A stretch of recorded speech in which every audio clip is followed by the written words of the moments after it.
네, 안녕하세요. 오늘도 안녕하세요. 청년부 예배에 오신 여러분 환영합니다. 환영합니다. 저희 오늘도 함께 예배를 시작하며 함께 찬양하기를 원합니다. 다 함께 찬양하겠습니다.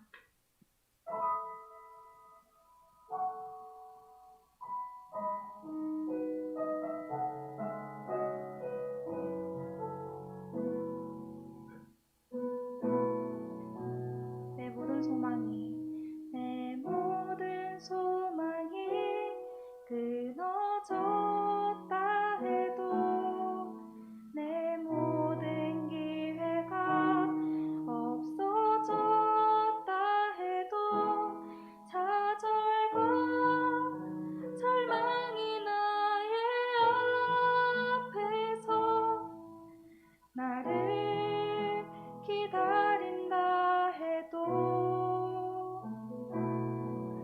내 모든 희망이 사라졌다 해도 내 모든 계획이 무너졌다 해도 슬픔과 고통이 나의 앞에서 나를 기다린다 해도 주님은 절대 포기하지 않으시죠. 내가 모든 걸 포기할 때 나를 일으키죠. 주님은 나를 너무도 나를 영원히 나를 사랑하죠. 다시 한 번 더 내 모든 희망이 사라졌다 해도 내 모든 계획이 무너졌다 해도 슬픔과 고통이 나의 앞에서 나를 기다린다 해도 주님은 절대 포기하지 않으시죠. 내가 모든 걸 포기할 때 나를 일으키죠. 주님은 나를 너무도 나를 영원히 나를 사랑하죠. 주님은 절대 포기하지 않으시죠. 주님은 절대 포기하지 않으시죠. 내가 모든 걸 포기할 때 나를 일으키죠. 주님은 나를 너무도 나를 영원히 나를 사랑하죠. 주님은 나를 너무도 나를 영원히 나를 사랑하죠. 절대 포기하지 않으시는 그 주님을 계속해서 찬양하기를 원합니다. 아멘.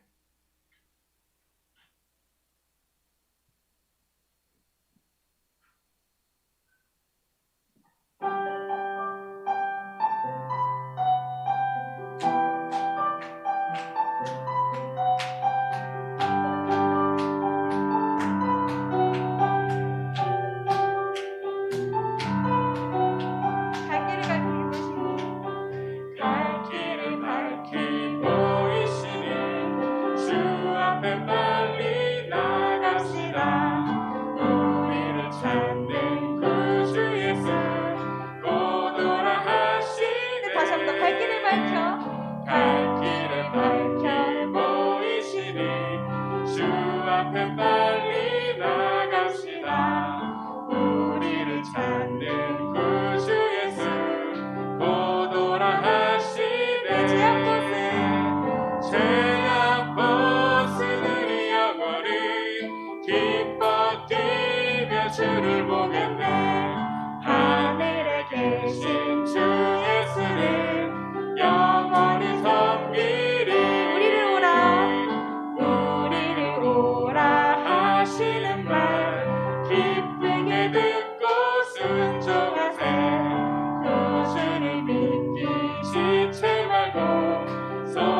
속히 나가세. 주 오늘 여기 계시오니 다 와서 주의 말씀 듣세. 듣기도 하며 생각하니 참 진리시로다. 아멘. 죄악 벗은 우리 영혼은 기뻐 뛰며 주를 보겠네. 하늘에 계신 주 예수를 영원히 섬기리. 죄악 벗은 우리 영혼은 기뻐 뛰며 주를 보겠네. 하늘에 계신 주 예수를 영원히 섬기리.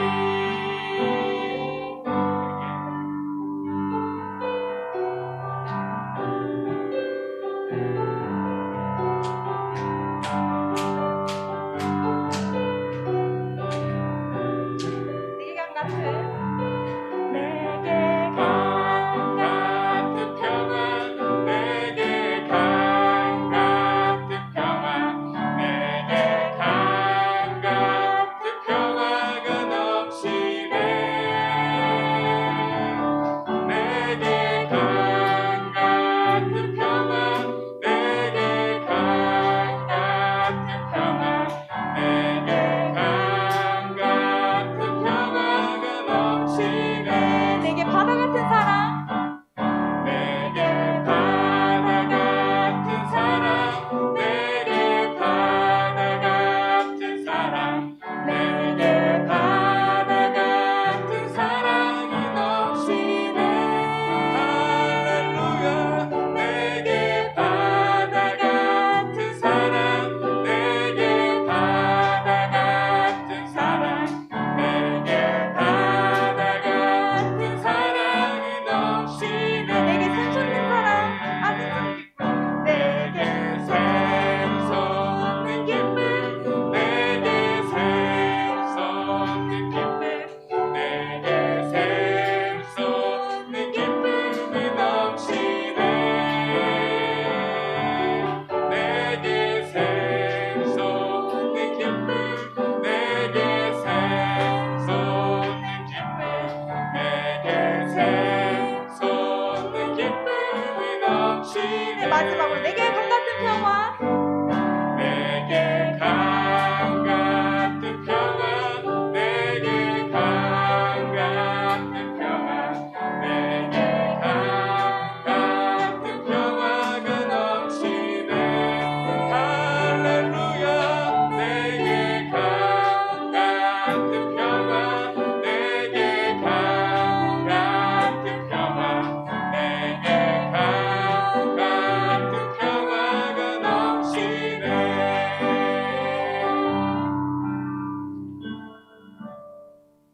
아멘.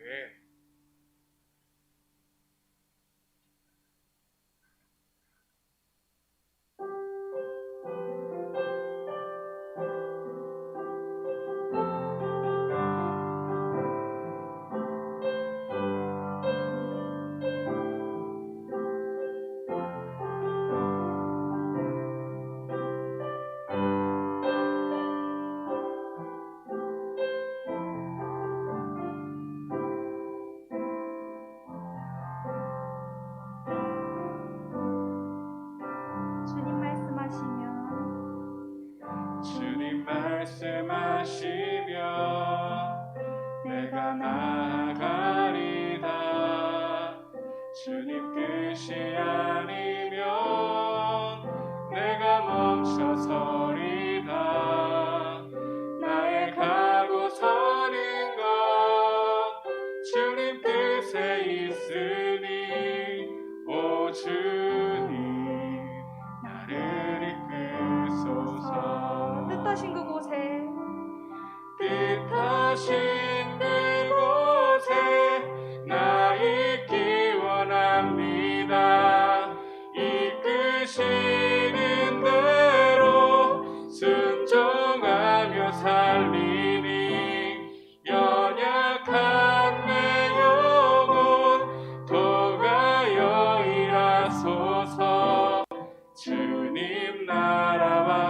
그 뜻을 위하여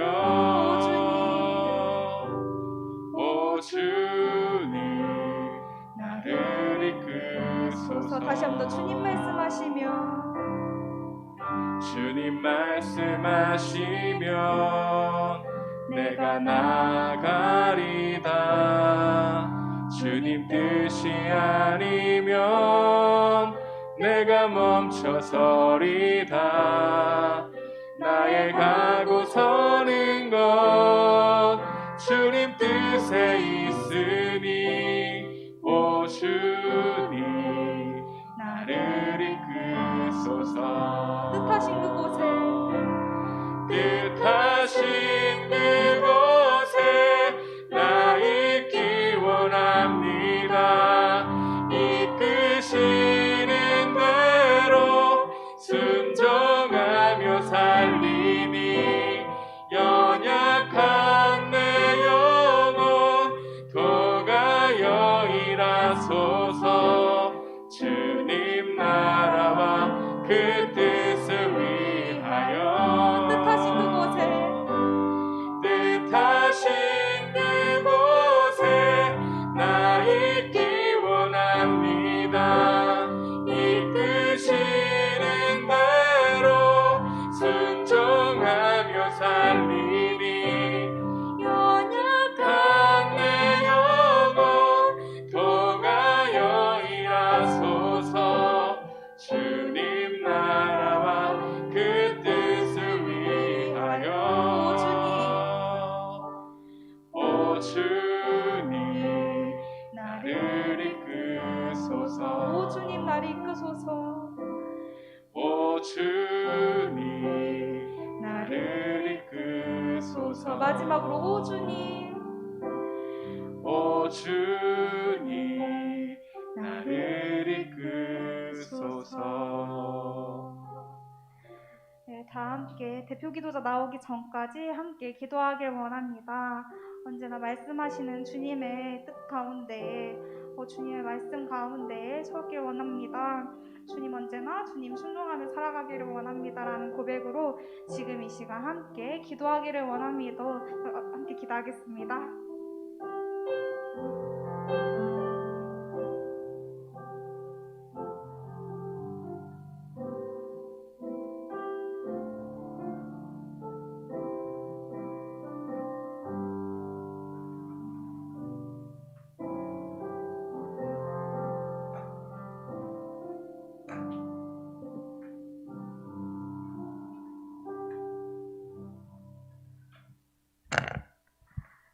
함께 기도드리겠습니다. 하나님 아버지, 오늘도 우리를 예배의 자리로 불러주셔서 정말 감사드립니다. 비록 온라인으로 비대면 예배를 드리고 있지만 모두가 하나님께 집중할 수 있는 시간 되게 해주시고 여러 사정으로 함께하지 못하는 친구들도 지켜봐 주시고 동행하여 주세요. 저번 주와 이번 주는 목사님의 특강으로 진행하고 있는데 말씀 전하시는 목사님께 은혜 주시고 이번 한 주도 들은 말씀 기억하며 살아갈 수 있게 해주세요. 그리고 더위 속에서 각자의 일을 해내는 청년 일부 친구들이 지치지 않게 해주시고 항상 건강할 수 있도록 도와주세요. 살아계신 예수님 이름으로 기도드렸습니다. 아멘.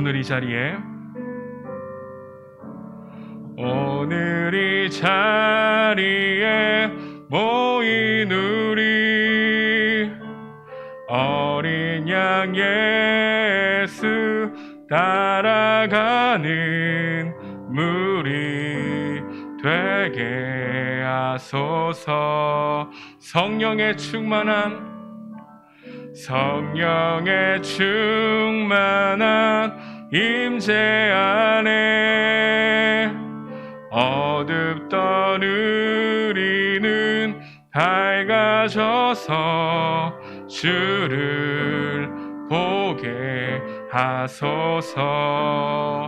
당신의 당신의 겸손함, 당신의 거룩함, 당신의 정직함 우리에게 보이사 내 안에 교만함, 내 안에 천박함, 내 안에 거짓됨 모두 벗어버리고 어린 양 예수 따라가는 무리 되게 하소서.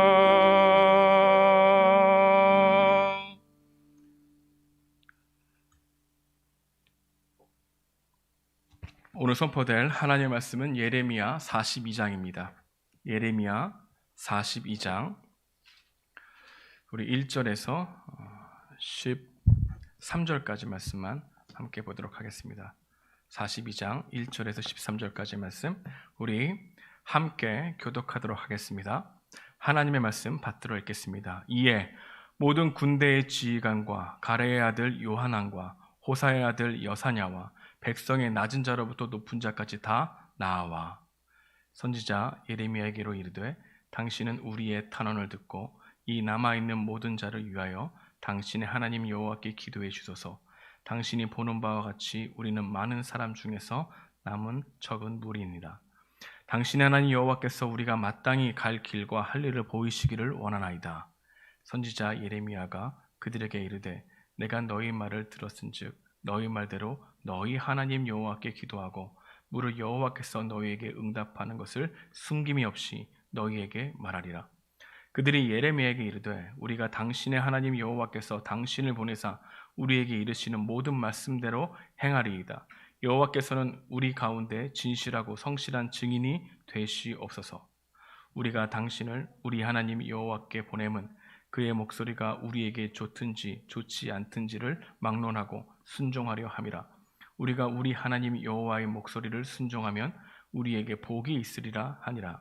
10일 후에 여호와의 말씀이 예레미야에게 임하니 그가 가레의 아들 요하난과 그와 함께 있는 모든 군 지휘관과 백성의 낮은 자로부터 높은 자까지 다 부르고 그들에게 이르되 너희가 나를 보내어 너희의 간구를 이스라엘의 하나님 여호와께 드리게 하지 아니하였느냐. 그가 이렇게 이르니라. 너희가 이 땅에 눌러 앉아 산다면 내가 너희를 세우고 헐지 아니하며 너희를 심고 뽑지 아니하리니 이는 내가 너희에게 내린 재난에 대하여 뜻을 돌이킴이라. 여호와의 말씀이니라. 너희는 너희가 두려워하는 바벨론의 왕을 겁내지 말라. 내가 너희와 함께 있어 너희를 구원하며 그의 손에서 너희를 건지리니 두려워하지 말라. 내가 너희를 불쌍히 여기리니 그도 너희를 불쌍히 여겨 너희를 너희 본향으로 돌려보내리라 하셨느니라. 다 함께 읽겠습니다. 시작. 그러나 만일 너희가 너희 하나님 여호와의 말씀을 복종하지 아니하고 말하기를 우리는 이 땅에 살지 아니하리라 하며. 아멘. 예레미야 42장은 참 혼돈과 공허의 상태를 잘 보여줍니다. 예레미야를 읽다 보면은 이제 예레미야가 예언했던 말씀이 성취되었다는 것을 알게 됩니다. 예레미야가 어떤 말씀을 전했습니까? 이스라엘 백성들아 너희가 공의와 정의와 사랑을 버렸은즉 바벨론에게 망하리라 라는 말씀을 하셨죠. 그 말씀대로 된 이후의 이야기가 예레미야 42장의 말씀이라 할 수 있는 것입니다.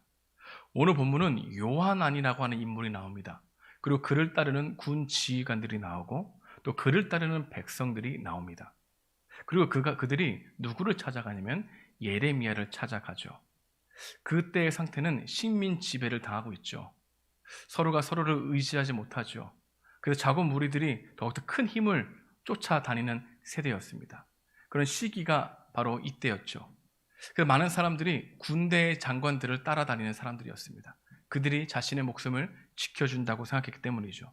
우리도 일제의 치하에 있을 때 독립군들이 있지 않았습니까? 독립군처럼 행동했던 사람들이 요하난이었습니다. 그들은 민족을 배반했던 사람들을 찾아가 죽이고 그들에게 얽매여 있던 사람들을 풀어주는 일들을 했던 사람이 요하난과 또한 군 장관들, 또 그를 따르는 많은 별동대들이었다 할 수 있는 것이죠.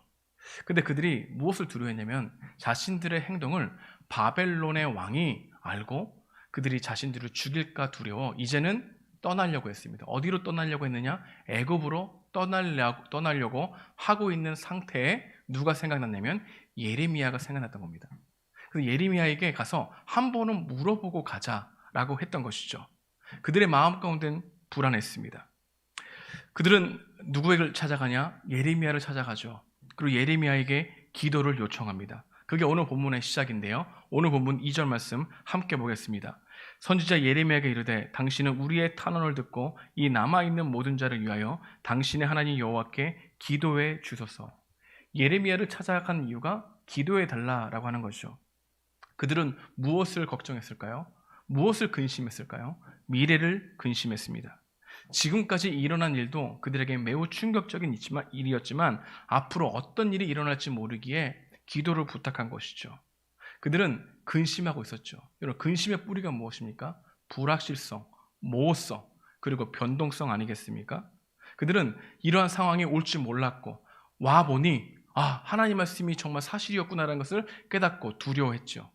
그리고 그들은 애굽이 답이라고 생각했고 그것을 걸어가는 길에 잠시 예레미야에게 물어 그에게 기도를 부탁하고 그의 이야기를 듣고 내가 하나님의 말씀에 따라 걸어가겠다라고 하는 생각을 가지고 있었던 것 같습니다.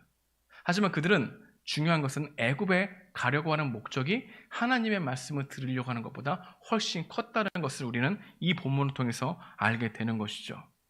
그들은 애굽을 떠나려고 한 참이었습니다. 근데 불안했죠. 누군가가 나가 걸어가는 길을 지지해 주길 원했죠. 그 사람이 누구였냐면 바로 예레미야였던 겁니다.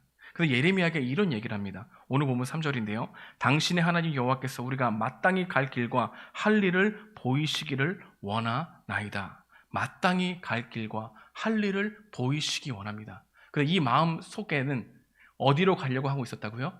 애굽으로 가려고 하고 있었던 마음이 있었다는 것 잊지 말아야 합니다. 성도들이 중요한 결정 앞에서 하나님의 뜻을 묻는 것 참 중요한 일이라 생각합니다. 어떤 문제든 어떤 선택이든 하나님이 기뻐하시는 일인지 올바른 길인지 생각하고 질문하는 훈련은 우리에게 마땅히 필요한 일이라 생각하는 것이죠. 여러분, 우리의 삶은 선택의 연속입니다. B와 D 사이에 C가 있다는 말 들어봤습니까? 장폴 사르트가 한 얘기죠. 태어남과 죽음 사이에 계속해서 선택이 있다는 겁니다. 선택이란 둘 중 하나를 선택해야 하는 길이죠.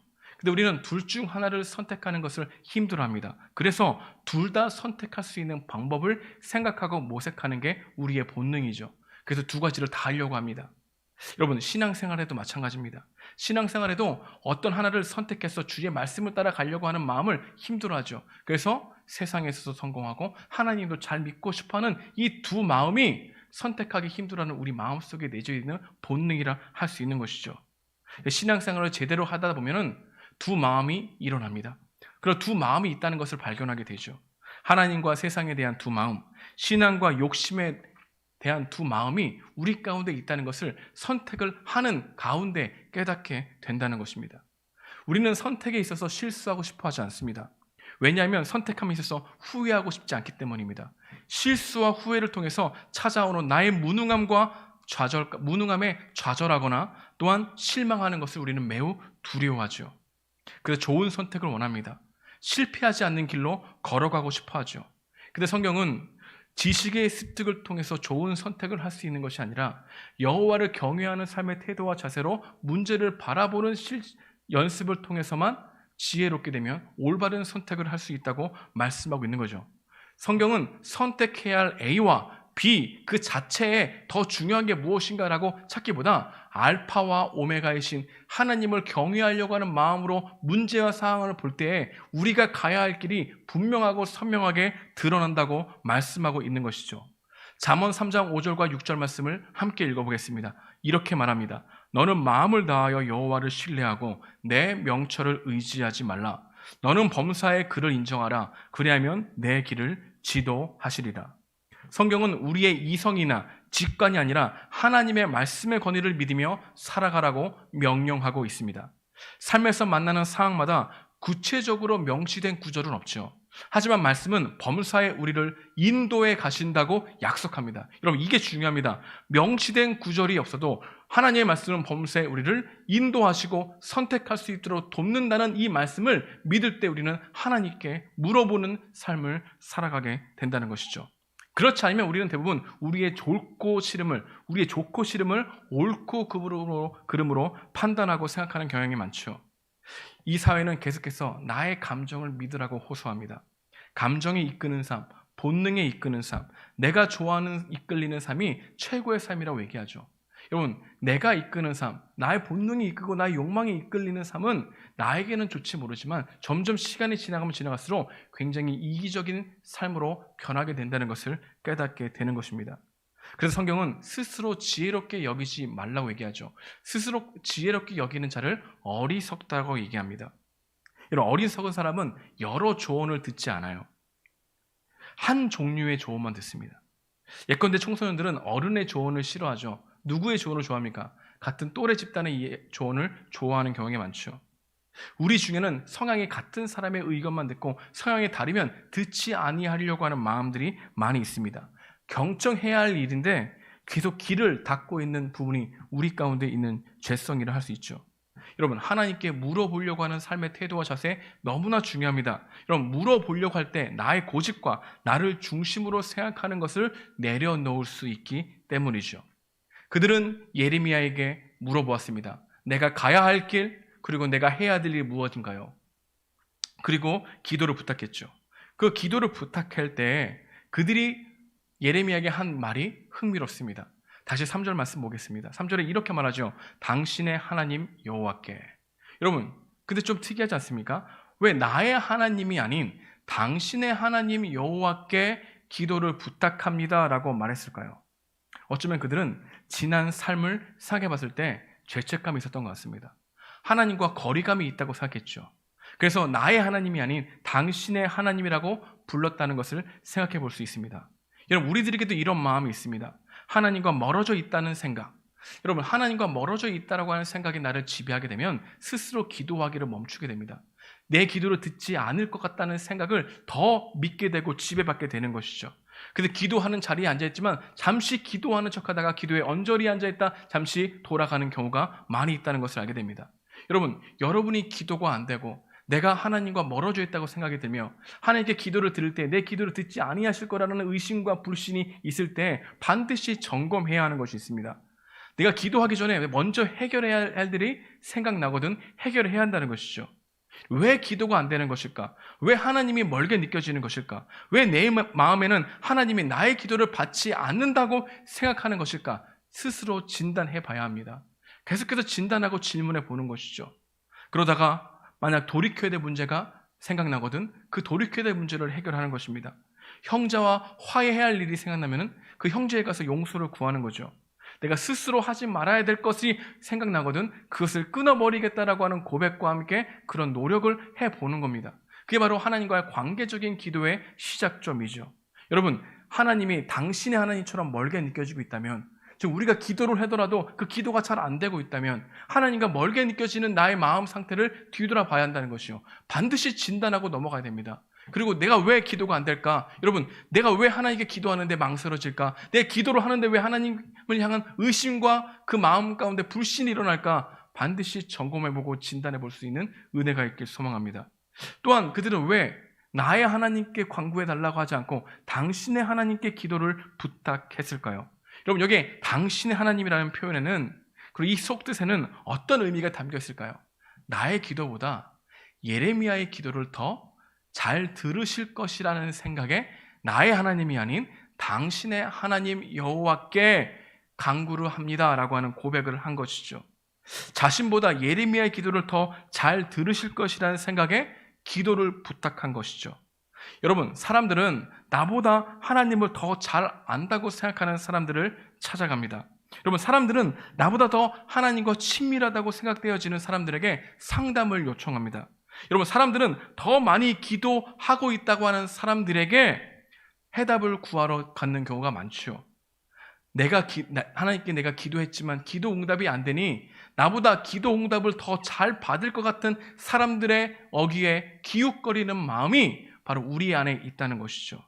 사람들은 나보다 더 좋은 사람을 찾습니다. 사람들은 나보다 더 좋은 사람을 의지하려고 합니다. 사람들은 나보다 더 좋은 사람에게 뭔가 특별한 것이 있을까라고 생각하는 것을 즐거워합니다. 여러분, 그렇지만 나보다 더 좋은 사람이 있습니까? 아닙니다. 성경은 나보다 더 좋은 사람 없다고 얘기합니다. 성경은 모두가 복음이 필요한 존재라고 말씀하고 있는 것이죠. 모두가 예수 그리스도의 복음이 필요한 존재이고 모두가 죄사함의 은혜가 필요한 존재라고 말하고 있습니다. 모두가 연약한 죄인이라는 겁니다. 여러분, 기도는 나보다 믿음이 좋을 것 같은 사람들에게 부탁하는 게 아닙니다. 기도는 서로 부탁하는 겁니다. 서로 기도하는 것이 가장 좋은 것이죠. 나보다 영적으로 괜찮다고 생각하는 사람들조차 그들의 기도는 불완전합니다. 나보다 더 기도를 많이 한다고 생각하는 사람들조차 기도 안 될 때가 있습니다. 서로 기도를 부탁하는 거죠. 여러분, 하나님이 나보다 더 사랑하시는 사람들이 있을까요? 없을까요? 없습니다. 나보다 하나님이 더 많이 사랑하시는 사람들은 없습니다. 여러분, 이것을 믿어야 됩니다. 하나님은 각각 온전하게 사랑하시는 사람입니다. 여러분, 하나님은 다른 사람의 기도를 더 빨리 응답하시는 하나님이 아닙니다. 하나님은 모든 사람의 기도를 정확하게 그 필요에 따라 응답하시고 합력하여 선을 이루시는 하나님이라는 사실을 기억해야 되는 것이죠. 하나님에 대한 오해를 멈추시기 바랍니다. 나의 하나님께 물어보십시오. 나의 주님을 만나십시오. 그게 우리 신앙의 전부라는 것입니다. 이렇게 당신의 하나님께 기도해 주십시오라고 하는 그들의 간구를 예레미야가 듣고 기도해 주겠다고 얘기하죠. 그리고 약속합니다. 그리고 나의 하나님께라고 얘기하지 않고 너희의 하나님께 물어보겠다는 얘기하죠. 여러분, 그들은 군대 장관을 포함한 모든 사람들은 당신의 하나님께 간구합니다라고 하지만 이 예레미야는 너희의 하나님께라고 얘기하죠. 여러분, 이 너희의 하나님께는 속뜻은 어떤 뜻이 있을까요? 너희가 징계를 받을 일을 했어도, 너희가 공의와 정의를 버리고 하나님 말씀을 귀담아 듣지 않았어도 하나님은 너를 완전히 멸망의 길로 인도하는 것이 아니라 하나님은 여전히 너희들의 기도를 듣고 있다는 이야기를 하기 위해서 너희의 하나님 여호와라고 말했죠. 그래서 그들이 어떻게 화답합니까? 우리의 하나님 여호와의 말씀을 듣겠다라고 얘기하죠. 당신의 하나님이었다가 너희의 하나님이라는 위로를 받자 우리의 하나님 여호와께 내가 나아가겠습니다. 그리고 그 말씀을 다 듣겠습니다라고 하는 이야기로 오늘 본문이 계속해서 이어져 가고 있다는 것을 알게 됩니다. 오늘 본문 4절 말씀은 이렇게 말합니다. 선지자 예레미야가 그들에게 이르되 내가 너희 말을 들었은즉 너희 말대로 너희 하나님 여호와께 기도하고 물은 여호와께서 너희에게 응답하시는 것을 숨김없이 너희에게 말하리라. 그러자 그들이 우리의 하나님이 하신 말씀을 내가 듣겠습니다라고 6절 말씀에 말하죠. 우리가 당신을 우리 하나님 여호와께 보내면 그의 목소리가 우리에게 좋든지 좋지 않든지를 막론하고 순종하려 함이라. 우리가 우리 하나님 여호와의 목소리를 순종하면 우리에게 복이 있으리라 하니라. 그러니까 지금 기도를 요청했던 그들이 하나님께서 우리에게 하신 말씀을 내가 그대로 듣겠습니다. 내가 그대로 순종하겠습니다. 좋든지 좋지 않던지 그 말씀을 받아들이겠습니다. 다짐하죠.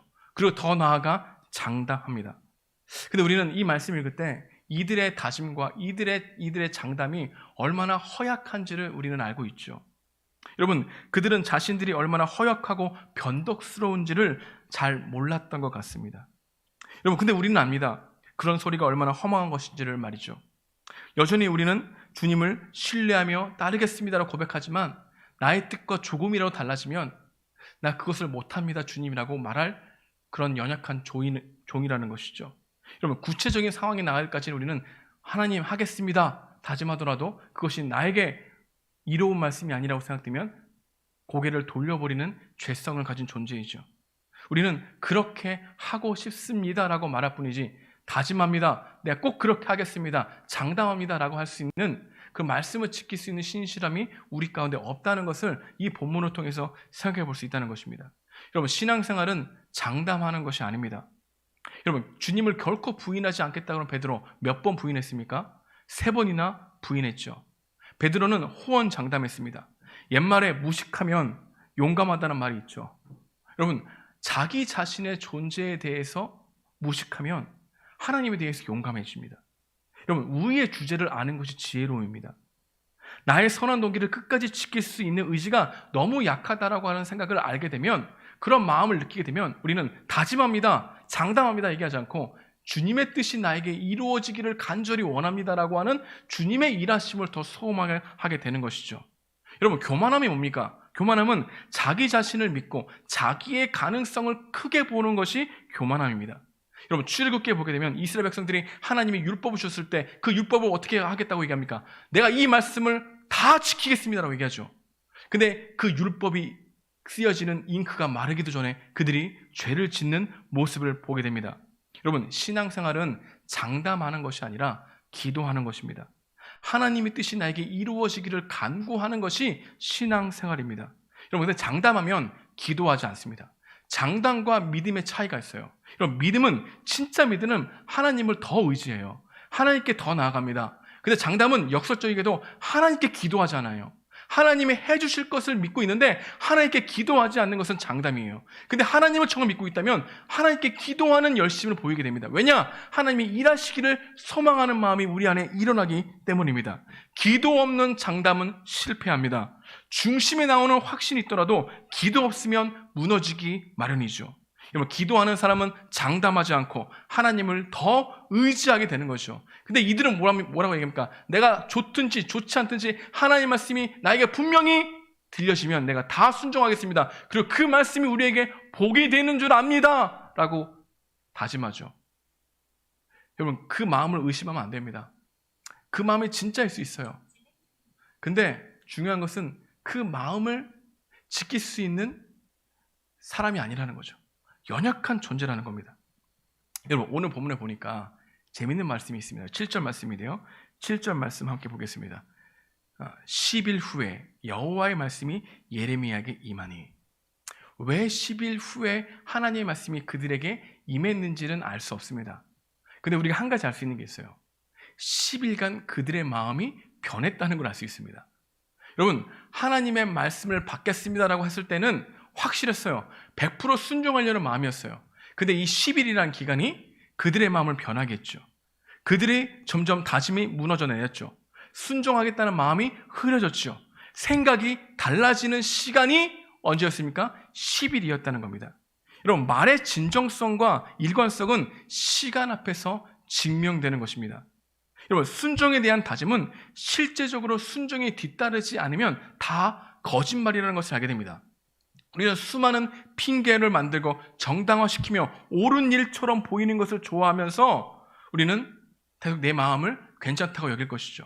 근데 시간은 우리의 진정성을 폭로합니다. 드러내는 것이죠. 열흘이라는 시간은 그들의 마음이 얼마나 연약한지, 그들의 마음이 얼마나 가변점인지, 하나님의 말씀을 내가 순종하겠다고 하는 고백들이 얼마나 허약한 것인지를 냉철하게 우리에게 보여주고 있다는 겁니다. 예레미야를 통해서 하신 말씀이 뭘까요? 열흘 후에 들려준 말씀이 뭘까요? 너 애굽에 가지 마. 너 이 땅에 머물러 있어라. 근데 그 말을 그들이 좋아했던 말일까요? 아니면 듣기 싫어했던 말일까요? 듣기 싫어했던 말이었다는 겁니다. 그러니까 오늘 본문은 하나님의 말씀에 순종하겠습니다. 어떤 말씀이든 내가 따라가겠습니다라고 얘기했지만 정작 하나님의 말씀이 애굽으로 내려가지 마. 이 땅에 머물러라. 그리고 바벨론의 왕 두려워하지 마라. 내가 너희를 뽑지 않겠다. 내가 너희를 회복하게 하겠다. 그 말씀을 믿으라 라고 하는 말씀을 정말로 믿었다면 순종하겠죠. 그 순종이 그들의 마음의 진실성, 그들의 입에 나오는 그 이야기를 얘기하겠죠. 근데 그들은 듣기 싫은 말이죠. 듣기 싫으니 계속해서 말하고 있는 예레미야를 공격하는 이야기가 42장 이하로 계속 나오는데 43장 2절 우리 함께 읽어보겠습니다. 시작. 호사의 아들 아사랴와 가레의 아들 요하난과 모든 오만한 자가 예레미야에게 말하기를 내가 거짓을 말하는도다. 우리 하나님 여호와께서 너희는 애굽에서 살려고 그리로 가지 말라고 너를 보내어 말하게 하지 아니하셨느니라. 여러분, 오히려 예레미야를 하나님의 말씀을 이용하고 있다고 비난하면서 자신의 마음을 합리화하려고 하는 죄성이 폭로되죠. 여러분, 말의 진실성과 일관성은 시간 앞에서 증명되는 겁니다. 우리는 계속해서 정당화하고 합리화하는 데에 귀재입니다. 너무나 잘해요. 그러면서 하나님의 뜻을 물어보죠. 자기 모순 아니겠습니까? 그들은 하나님의 뜻을 알고 싶다고 말했지만 실제로는 하나님의 뜻을 알고 싶어하는 것이 아니라 자신의 결정을 정당화시키고 싶었을 뿐이라는 것이죠. 그들은 하나님의 뜻에 움직이는 사람들이 아니라 자신의 안정과 편안함과 풍요의 목적으로 움직이려는 사람이라는 것이 예레미야 말을 통해서 드러났다는 것을 말씀하고 있죠. 그들은 기도를 부탁하기 전부터 듣고 싶은 대답을 가지고 누구를 찾아온 겁니까? 예레미야를 찾아온 것이죠. 그들은 답을 정해놓고 물어본 것입니다. 여러분, 우리가 얼마나 이렇게 많이 기도합니까? 답을 정해놓고 하나님께 물어보죠. 근데 하나님 말씀이 나의 마음과 같아지면 하나님이 나에게 말씀하셨다고 얘기하고, 하나님 말씀이 나가 원하는 길과 다르면 하나님 말씀이 아닌 것 같아라고 생각하죠. 답을 정해놓고 신앙생활하는 경우가 바로 이들의 모습이었고 우리의 모습이라는 것을 오늘 본문을 통해서 알게 된다는 겁니다. 종종 상담을 보게 되면 사람들이 정말로 하나님의 뜻을 알려고 하기보다 자신이 선택하는 것이 두려워서 그 선택을 하는데 같이 동조해주고 괜찮다고 말해주는 목적을 가지고 찾아오는 사람들이 꽤 많습니다. 여러분, 사람은 생각을 감추기 위해서라도 말을 잘하는 존재입니다. 다시 한번 말씀드리겠습니다. 사람은 생각을 감추기 위해서도 말을 잘하는 존재예요. 근데 그 말의 진실성은 어떤 것을 선택하는가를 보게 되면 알아요. 여러분, 예수님께서도 부자 청년에게 너 이걸 팔고 나를 따라와. 그러니까 하나님이 말씀하신 것을 따라가겠습니다. 내가 어떻게 해서 구원받겠습니까? 라고 얘기하자. 너 속이고 남들을 등쳐먹고 얻었던 이 토지를 팔아서 나눠주고 나를 따르라 했을 때 그 부자 청년이 어떻게 했습니까? 그 말씀을 듣자 고개를 절레절레 흔들고 어렵다 이 말씀이요 하고 돌아가죠. 여러분, 그게 바로 우리 안에 있는 모습이라는 겁니다. 여러분, 우리의 마음 가운데는 답을 정해놓고 신앙생활하는 경우가 많아요. 답을 정해놓고 물어보는 경우가 많아요. 무슨 말을 해도 듣지 아니하려고 하는 사람들을 설득할 수 있는 방법은 없다는 겁니다. 여러분, 그들은 애굽에 가고 싶었어요. 왜요? 애굽이 풍요가 준다고 생각했거든요. 애굽은 풍요의 땅이었거든요. 전쟁이 없는 것처럼 보였거든요. 그 하나님의 말씀보다 눈에 보이는 애굽 땅을 더 의지했던 것이거든요. 근데 왜 물어봤습니까? 불안하니까. 자신의 결정 가운데 하나님이 또는 예레미야가 괜찮다고 하는 이야기를 듣고 싶어 했으니까. 마음 가운데 두려운데 그들은 하나님의 말씀을 들으려고 하지 않고 애굽에 가려고 하는 마음을 더 쫓아간 거죠. 여러분, 근데 왜 물어봅니까? 여러분, 이게 우리의 마음이라는 거예요. 이게 종교성이라는 거예요. 마음을 정해놓고 하나님께 물어보죠. 근데 이게 말씀을 들을 때도 마음을 정해놓고 듣는 경우가 많아요. 그러니 안 들리는 겁니다. 그러니 종교생활을 하는 거예요. 여러분, 그들의 입술은 신실했을지 몰라도 그들의 행동은 신실하지 않았죠. 의로운 입술에 있다고 하더라도 꼭 신실한 것이 아닙니다. 입술과 생각과 삶에 일치하는 신실함이 중요할 뿐이죠. 여러분, 근데 하나님께서 그들에게 경고도 있지 않으셨습니다. 너 애굽 땅이 너희들에게 평안을 줄 거라고? 애굽 땅에 가면 전쟁이 없을 거라고? 아니야. 애굽 땅에 가도 전쟁과 기근과 전염병이 있을 거야. 여러분, 이 말씀을 하시는 속뜻은 무엇일까요? 너희들이 생각하고 있는 번영, 너희들이 생각하고 있는 평화, 너희들이 생각하고 있는 애굽, 근거 없는 망상이야. 이 얘기하고 있는 거죠. 여러분, 그들의 생각하는 바벨론의 보복도 그들 스스로가 만들어낸 걱정 아닙니까? 그들 스스로가 만들어내서 우리가 어떻게 해야 합니까? 라고 하는 두려움 때문에 찾아온 거 아니에요? 근데 하나님의 말씀이 전해졌는데 그 말씀을 듣지 않죠. 한 귀로 듣고 한 귀로 흘려버리죠. 그리고 애굽으로 가겠습니다. 이게 하나님의 뜻인 것 같습니다. 스스로 옳게 여기죠. 근데 왜 물어봐요? 그게 종교생활이라는 거예요. 그게 우리 안에 팽배해 있다고요. 예레미야 42장은 그들만의 이야기가 아니라 철저하게 우리의 신앙생활을 진단해주고 우리의 신앙생활을 폭로해주는 이야기라는 것을 알게 됩니다. 우리는 하나님이 살 길을 마련해 놓으셨다는 하나님의 말씀을 믿지 않으려고 합니다. 하나님이 나의 생사화복을 주장하신다는 말씀을 믿지 않아요. 보이는 애굽을 더 믿죠. 여러분, 인간은 어떤 존재입니까? 우리는 어떤 연약함을 가지고 있을까요? 하나님이 명령하신 하나님의 뜻을 따르지 아니하면서도 하나님의 더 깊은 뜻을 알려고 하는 자기 모순적인 존재가 바로 우리라고 말하고 있는 것이죠. 이게 바로 우리의 죄성이에요. 여러분, 하나님의 뜻은 분명합니다. 선명합니다. 내 뜻을 고집하기에 흐려 보이는 것뿐입니다. 하나님의 뜻이 무엇입니까? 서로 사랑하라, 서로 용서하라, 하나님을 사랑하라, 내 이웃을 내 몸처럼 사랑하라, 하나님을 사랑하는 것처럼 이 피조 세계를 잘 다스리라, 거룩한 삶을 살라, 남에게 상처 주지 말라, 회개하고 돌이킬 걸 돌이켜라, 탐욕적인 사람 되지 말라, 하나 되라, 기도하라, 감사하라. 분명하죠. 하나님이 말씀하시는 더 신비로운, 더 깊은 하나님의 계획을 알려고 하지 말고 이미 너희들에게 주신 하나님의 뜻을 쫓아가는 것이 하나님의 뜻이라고 말하고 있는 거예요. 여러분, 하나님의 뜻은 무엇입니까? 물어보기 전에 하나님께서 우리에게 주어진 뜻을 행하려고 할 때 하나님의 더 깊은 뜻이 무엇인지가 해석되어지는 게 신앙의 신비라고 말씀하고 있는 것입니다. 신명기 29장 29절 우리 함께 읽어보겠습니다. 시작. 감추어진 일은 우리 하나님 여호와께 속하였거니와 나타난 일은 영원히 우리와 우리 자손에게 속하였나니 이는 우리에게 이 율법의 모든 말씀을 행하게 하려 하심이니라. 여러분, 기억하십시오.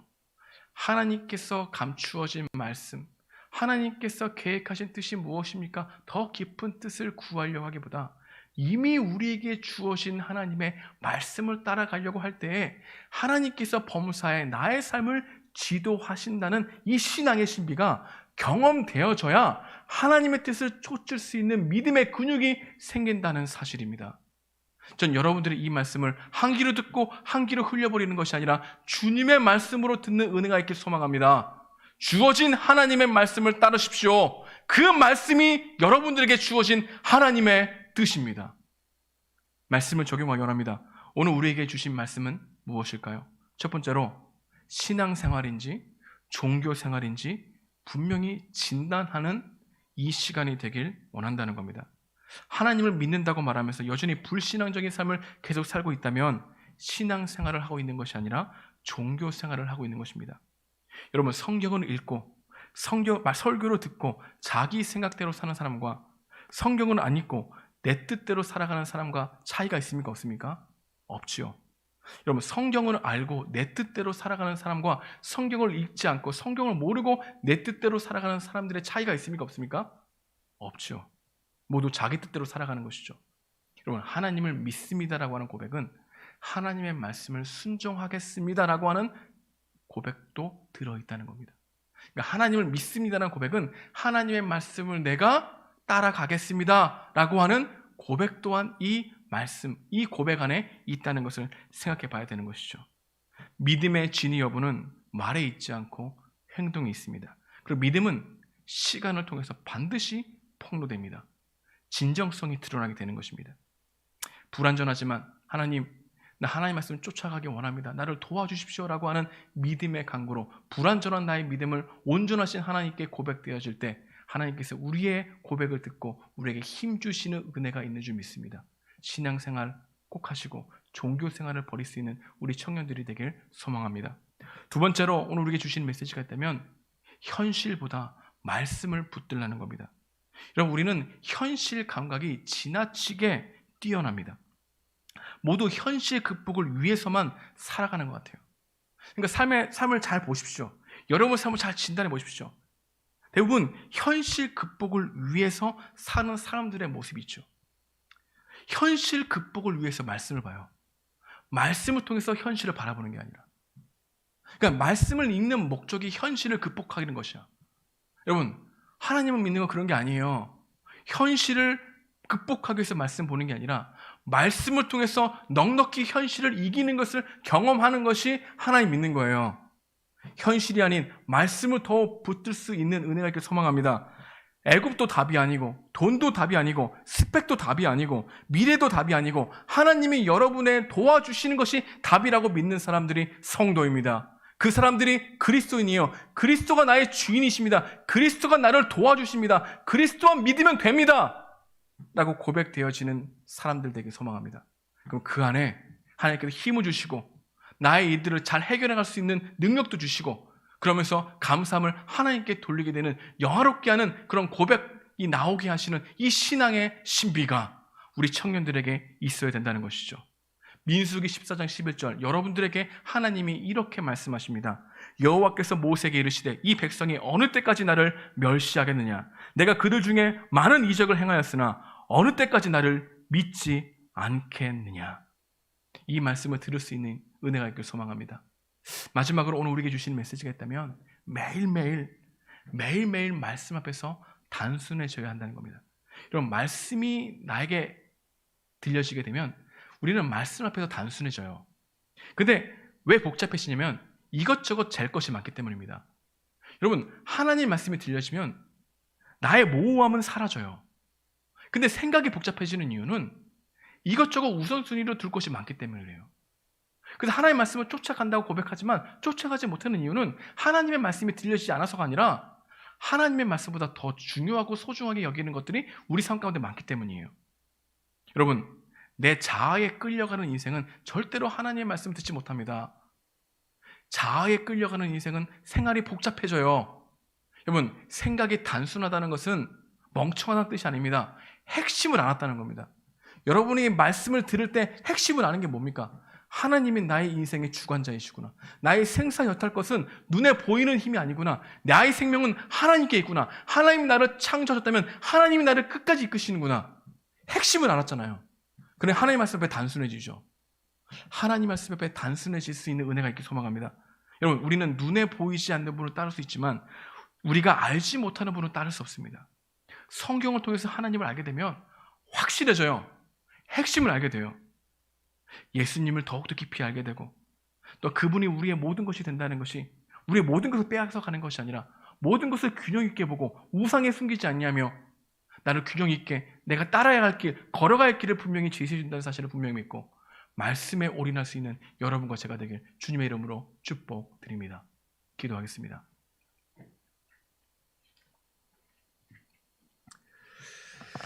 여러분, 왜 우리 생각이 복잡해집니까?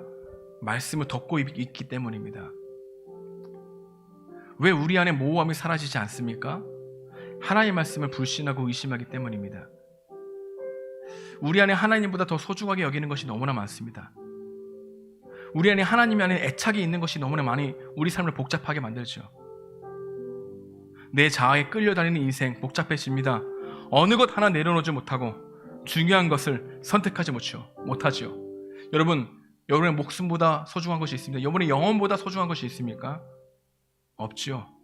말씀에 반응해야 우리의 고집과 편견과 선입견과 욕심을 내려놓을 수 있습니다. 오늘 여러분에게 주신 말씀이 있다면 그 말씀 붙들고 함께 기도하는 시간 되기 원합니다. 같이 기도하시겠습니다. 주님 감사합니다. 하나님을 더욱 믿기 원합니다. 더 의지하기 원합니다.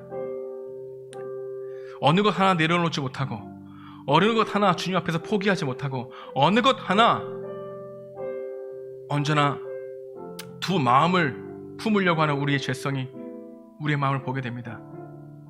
답을 내려놓고 하나님께 말씀을 구하고 답을 내려놓고 기도를 구하고 답을 내려놓고 생각하는 경향이 너무나 많습니다. 이러한 죄성 하나님 우리 오늘 말씀을 통해서 폭로하시는 줄 믿습니다. 이 말씀을 듣고 회개할 수 있는 우리 청년도 되게 하시고 하나님 말씀하시면 따라가려고 하는 마음으로 살아갈 수 있는 은혜가 있길 소망합니다. 주여 도와주시옵소서. 인도해 주시옵소서. 우리 다 함께 주님 말씀하시면서 찬양하면서 나가기 원합니다.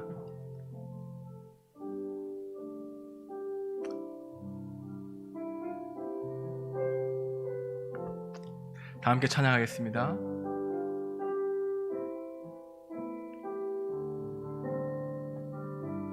주님 말씀하시면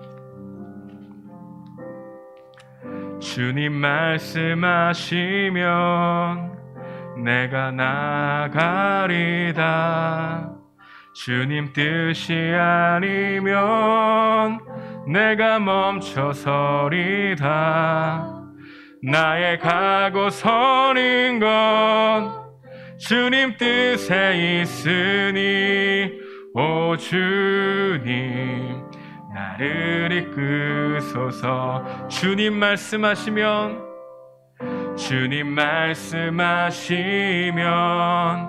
내가 나가리다. 주님 뜻이 아니면 내가 멈춰서리다. 나의 가고 서는 것 주님 뜻에 있으니 오 주님 나를 이끄소서. 뜻하신 그곳에 나 있기 원합니다. 이끄시는 대로 순종하며 살리니 연약한 내 영혼 통하여 일하소서.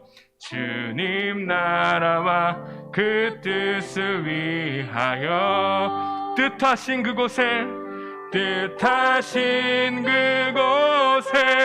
나 있기 원합니다. 이끄시는 대로 순종하며 살리니 연약한 내 영혼 통하여 일하소서. 주님 나라와 그 뜻을 위하여 다시 한번 뜻하신 그곳에 나 있기 원합니다. 이끄시는 대로 순종하며 살리니 연약한 내 영혼 통하여 일하소서.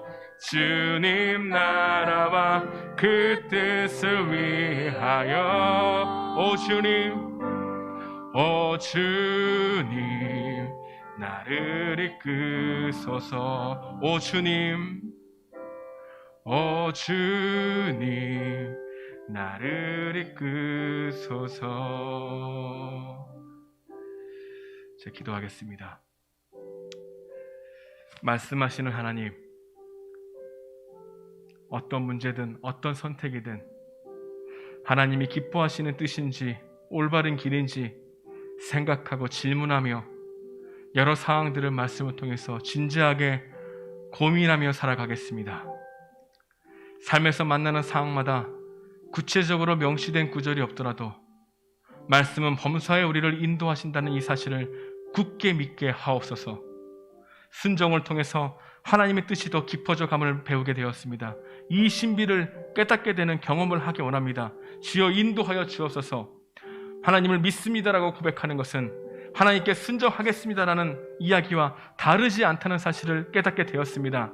현실을 극복하기 위해서만 말씀을 보지 말고 말씀을 통해 현실을 다스릴 수 있는 은혜가 있게 해달라고 간구할 수 있는 저희들 될 수 있도록 인도하여 주시옵소서. 주님, 답을 정해놓고 살아가지 않게 원합니다. 나를 이끄시는 그 주님을 전적으로 신뢰하며 살아갈 수 있는 우리 청년들 될 수 있도록 인도하여 주시옵소서.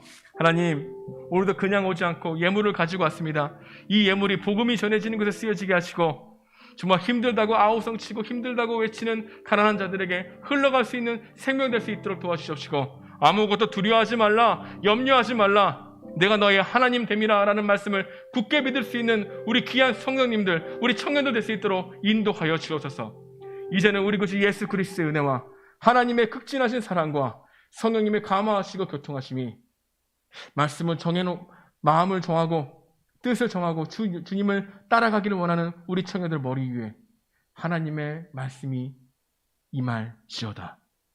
아멘.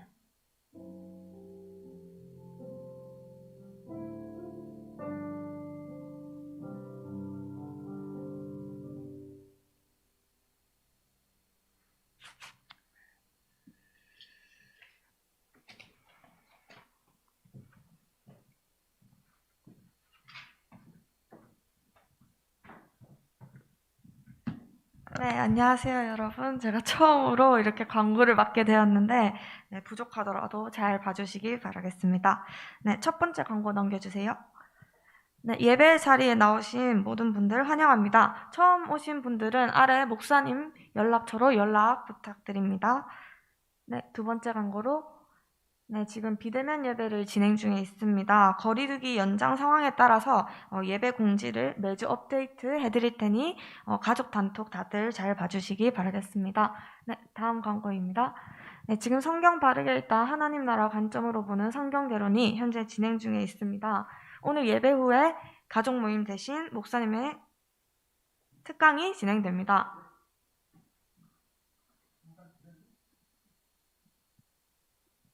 네, 다음으로 이렇게 광고를 마치도록 하겠습니다. 그럼 함께 외쳐볼까요? 다음 주에 만나요. 안녕.